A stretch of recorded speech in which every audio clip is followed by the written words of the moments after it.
Okay, there's going to be a quick preview of the AEW Full Gear 2020 pay-per-view, and you know, I think this is I think the heat is on for AEW right here. I think this has all the makings of an amazing, really, really good pay-per-view. They're definitely due to have a much better show this time. I mean, let's just be honest. The last couple of AEW pay-per-views were, extremely average, really not that good. You want to blame it on Jim not having a crowd. You could blame it on maybe there's too much talent on those shows. The shows were just, poorly paced, whatever the situation may be. There's really no excuses this time. This looks like it could be an amazing card. There's really not a lot of filler on this show. You've had some great tension with the storylines. Yeah, you just have a lot of potential here for, definitely the best. Could possibly be the best AEW pay-per-view of the year. It should pass Revolution from top to bottom is in terms of it being the absolute best AEW pay-per-view of the year. So yeah, man, the first match I want to touch on is Jon Moxley taking on Eddie Kingston. This would be an I Quit match for the AEW World Championship, and let's just call it like we see it, man. This is an incredible opportunity for Eddie Kingston. Who would have known when he took on Cody that it was gonna morph this quickly into a title shot. But there's just a hell of a lot of history between Moxley and Kingston. Going back to the CZW days, and it really just it shows you how thin of a line it is. Moxley and Kingston were very similar when you go back to the 10 years ago.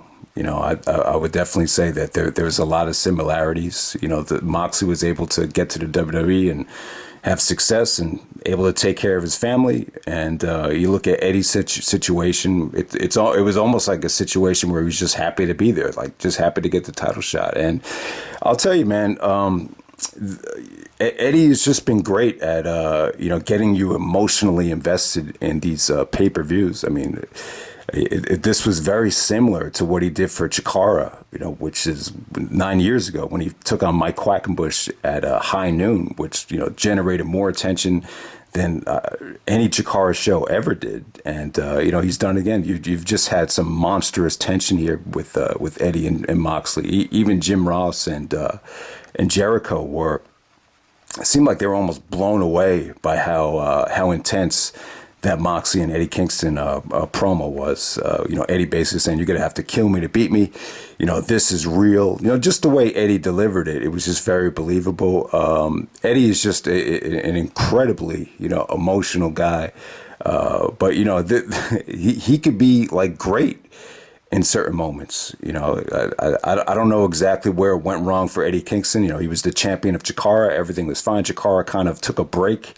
And, maybe after that break, Eddie Kingston just lost a lot of momentum. I don't remember his run in Ring of Honor being anything too memorable with Homicide. It kind of just fell apart. But this is a huge opportunity for Eddie Kingston. He's lost weight. He's got himself into shape. The match against Cody was definitely just a eye-opening match, for his career. This is kind of like a somewhat of a resurrection for Eddie Kingston. So, I Quit match. They're very, usually they have really over the top kind of weird finishes. So it's interesting to see how they book it. I would assume Moxie's going to go over, to think that Eddie Kingston could become the AEW champion and he really hasn't been with the company for 3 months. It's, I'd be a little bit shocked if they gave Eddie the belt here, but anything can, the way they built this thing up, I definitely think anything can happen. But either way, I'm just happy that Eddie got the opportunity. This is just a huge, even if Eddie loses a match, I think what everyone wants to see is, for the good side of Eddie Kingston, just to stay permanent, for him to stay consistent, for him to just be a main player, because he could definitely elevate this company. He's definitely beneficial to this company when you get the good version of Eddie Kingston. And, hopefully this just ends up, propelling him as a bigger star. That's the most important thing I think this match needs to do. But yeah, man, it should be a hell of a matchup. Also on the show, you have Hangman Page, Adam Page, actually taking on Kenny Omega. This is the finals of the tournament. The tournament was really not that good, honestly. Besides Omega and Penta, there was really nothing special on this tournament. Ray Phoenix ended up getting hurt. I do remember that, but Page and Omega, it's ironic that this is more of a tournament meeting because they definitely have a huge history here. Former tag team partners. They showed dissension at the last pay-per-view, and they really didn't do a lot of promos and build up here. I didn't see the countdown to Full Gear, so I'm not sure if they did some extra promos or segments that really made this more intriguing. I wish I had seen the special last night, but I didn't. But Omega versus Page, I just think you have two friends here that have traveled the world. I think it's going to be incredible. I think Omega needs to go over here.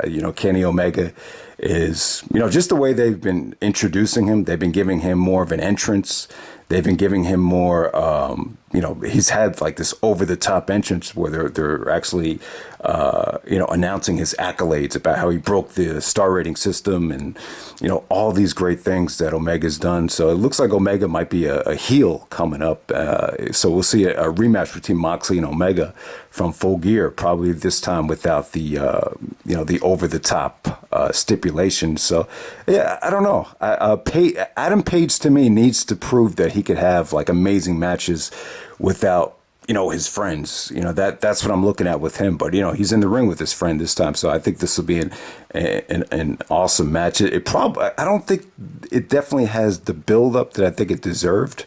Because, anytime you have a tournament final, it's more about these two guys are facing each other because they were at the tournament final, but it's a tournament final that definitely has history, which you don't really get to see all the time, so that's cool. Also, you're going to get Cody taking on Darby Allin. This is a singles match for the AEW TNT Championship. So Cody won the belt back from Brody Lee in a dog collar match, which was brutal. It was pretty awesome. It was also cool how you had Greg the Hammer Valentine, who had that famous dog collar match with Roddy Piper in the crowd. So that was cool that Cody won the belt back. But, him and Darby Allin had a ton of history. They had a 20-minute time limit draw, I believe, at Fyter Fest, the pay-per-view from the summer of 2019. They actually kicked off New Year's Day with another great matchup, which, probably one of the better Dynamite matches. So yeah, man. I mean, both Darby Allin and Orange Cassidy both have really interesting gimmicks, but Cody cut a great promo. They actually ended the Dynamite Go Home show with Cody just cutting an awesome promo on Darby, who was kind of like a loner, kind of like a, Cody's definitely compared him to a new version or a younger Sting.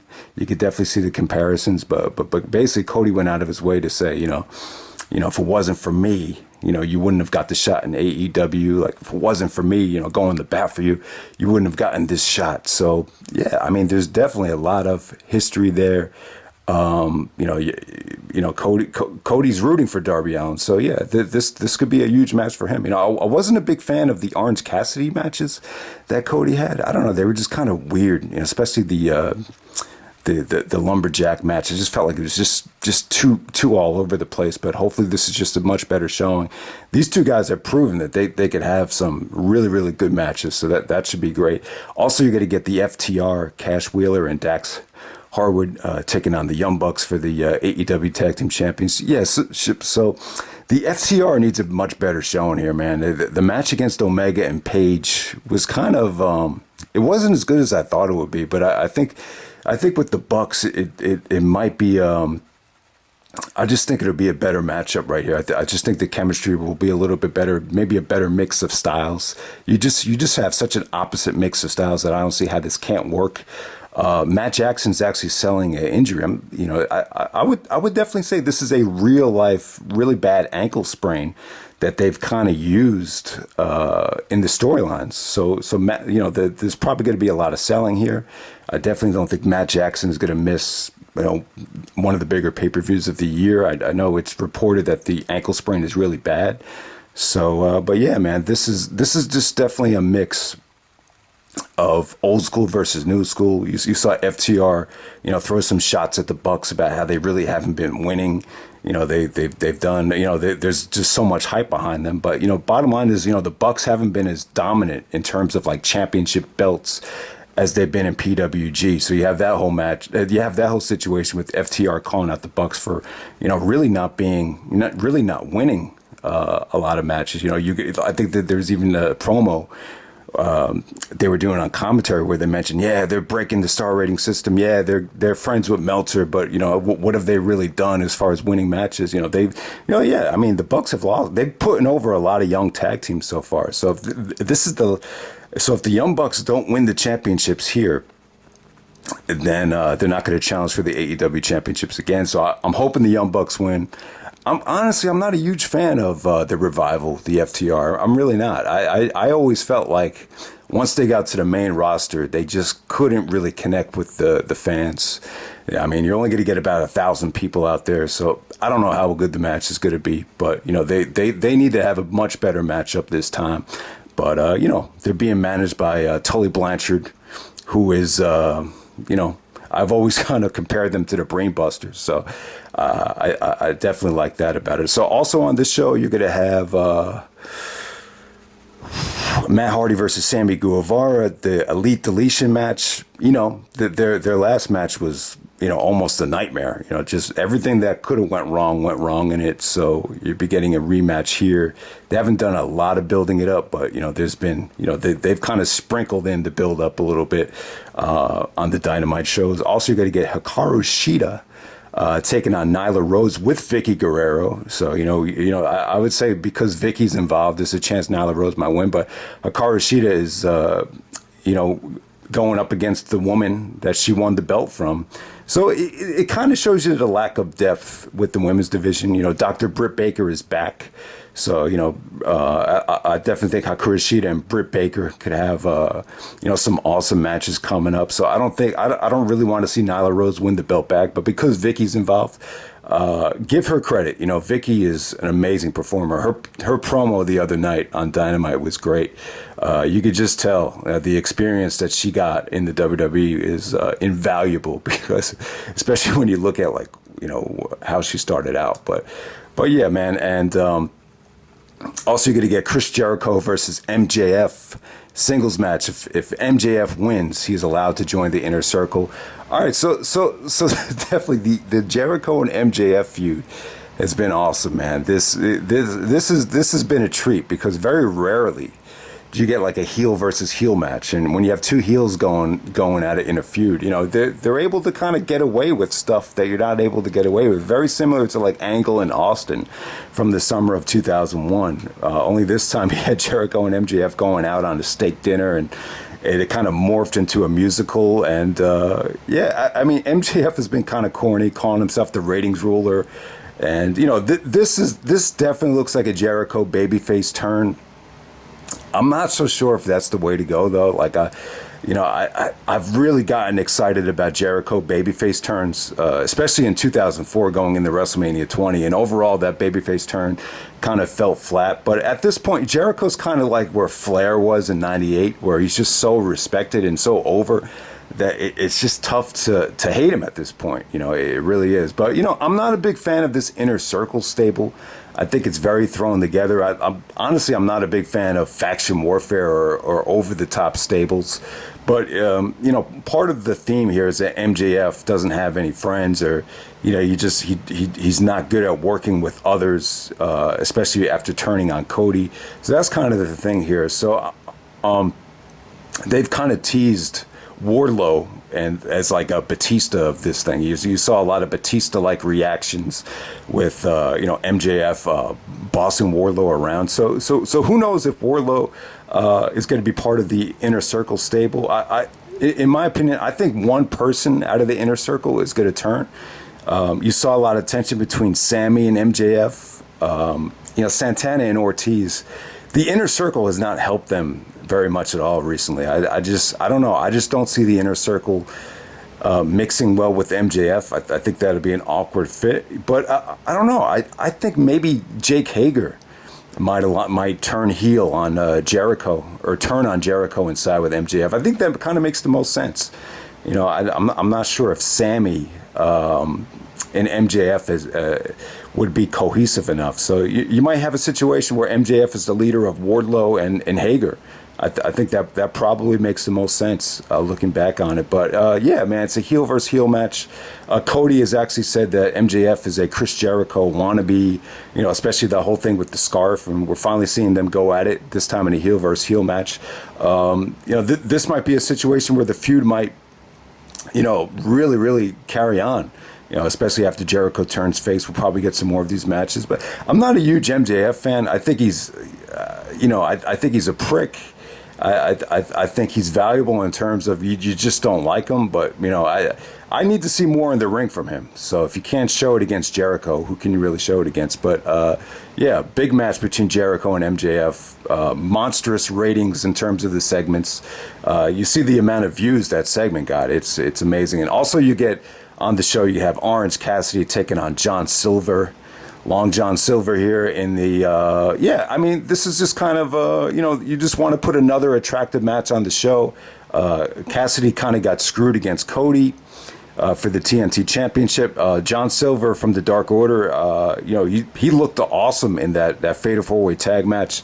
He's had some really impressive showings on Dynamite, so they're rewarding him with a one-on-one singles match on the pay-per-view. So good for him. You know, I've seen him on the Indies before. I want to say it was PWG, or can't even remember. But you know, John Silver versus Orange Cassidy. That's another attractive match. So there's really not a lot of weak links on this show. So this should be just an awesome pay-per-view. There's really no excuses this time. So we'll see what happens. Hopefully I'll have the review up by tomorrow morning, but we'll see. All right.